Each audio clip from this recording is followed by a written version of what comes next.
AP తెలంగాణతో పాటు 12 ప్రాంతాల్లో ఐటీ అధికారులు సోదాలు నిర్వహిస్తున్నారు. రియల్ లైఫ్ బంటి బబ్లీ కేసుకి సంబంధించి ఈ తనిఖీలు జరుగుతున్నాయి.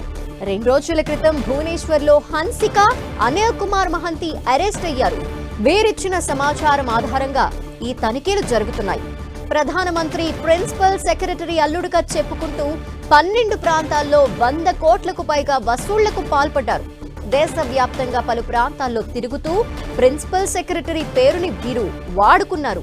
ప్రభుత్వంలో పనులు చేయిస్తామంటూ పలు కంపెనీల నుంచి వీరు డబ్బులు వసూలు చేశారు. ఆదాయపు పన్ను లేకుండా చేస్తామంటూ వివిధ కంపెనీల నుంచి వసూళ్లకు పాల్పడ్డారు. ట్యాక్స్ ఎగ్గొట్టేందుకు వీరికి పెద్ద మొత్తంలో కంపెనీలు లంచాలిచ్చాయి. హన్సిక, అనిల్ విచారణలో ఇచ్చిన సమాచారంతో హైదరాబాద్, ఏపీ, భువనేశ్వర్, ఢిల్లీ, జార్ఖండ్లోని 12 ప్రాంతాల్లో ఐటీ సోదాలు జరుగుతున్నాయి.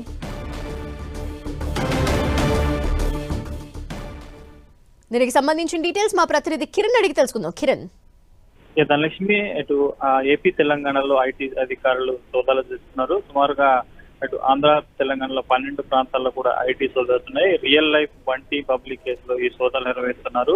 భువనేశ్వర్ లో అరెస్ట్ అయిన హన్సిక, అనిల్ కుమార్ మహంతి కేసులో కూడా ఈ సోదాలు జరుగుతున్నాయి. ప్రధానమంత్రి ప్రిన్సిపల్ సెక్రటరీ అల్లుడుగా చెప్పుకుంటూ కూడా ఇటు 2 తెలుగు రాష్ట్రాలతో పాటు వివిధ ప్రాంతాల్లో కూడా వీరు పెద్ద ఎత్తున కూడా వసూళ్లకు పాల్పడినట్టుగా తెలుస్తుంది. సుమారుగా ఇటు హైదరాబాద్ తో పాటు ఏపీ, భువనేశ్వర్, ఢిల్లీ, జార్ఖండ్ ప్రాంతాల్లో కూడా 12 ప్రాంతాల్లో ఐటీ సోదాలు అయితే కొనసాగుతున్నాయి. వసూళ్లు చేసిన డబ్బులతో కూడా లగ్జరీ లైఫ్ ను ఎంజాయ్ చేసినట్టుగా తెలుస్తుంది. సంబంధించి కూడా వారు ఇచ్చిన సమాచారం మేరకు ప్రస్తుతానికి అయితే పెద్ద ఎత్తున కూడా ఇటు 12 ప్రాంతాల్లో కూడా ఐటీ సోదాలు అయితే కొనసాగుతున్నాయి.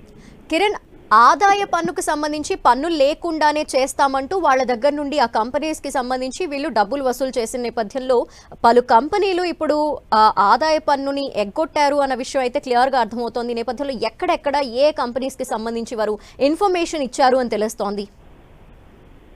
ప్రస్తుతానికైతే పూర్తి స్థాయిలో కూడా 12 ప్రాంతాలకు సంబంధించి వీరు ఇచ్చిన సమాచారం మేరకు ఏవైతే కంపెనీలకు సంబంధించి కూడా ఆ ట్యాక్స్ పడకుండా చేసే ప్రయత్నం చేస్తామంటూ కూడా వసూలుకు పాల్పడ్డారు. వారికి సంబంధించిన వివరాల ఆధారంగా ప్రస్తుతానికి అయితే 12 చోట్ల కూడా సోదాలు జరుగుతుంది. పెద్ద మొత్తంలో వీరు ఆ ముడుపులు తీసుకున్నట్టుగా తెలుస్తుంది. ఆ డబ్బులతో విలాసవంతమైన కార్లు, వివిధ బంగళాలతో పాటు వివిధ రకాల కూడా పెట్టుబడులు పెట్టిన నేపథ్యంలో ప్రస్తుతానికి వీళ్ళిచ్చిన సమాచారం మేరకు అయితే ఐటీ సోదాలు కొనసాగుతున్నాయి. పూర్తి స్థాయిలో ఎక్కడెక్కడ ఏ కంపెనీలకు సంబంధించి కూడా కొంత వివరాలు రావాలి. ప్రస్తుతానికి అయితే ఏకకాలంలో 12 చోట్ల కూడా జరుగుతున్నాయి. ముఖ్యంగా తెలంగాణ, ఆంధ్ర ప్రాంతాలకు సంబంధించి కూడా పెద్ద సంఖ్యలో ఈ సోదాలు జరుగుతుందని తెలుస్తుంది.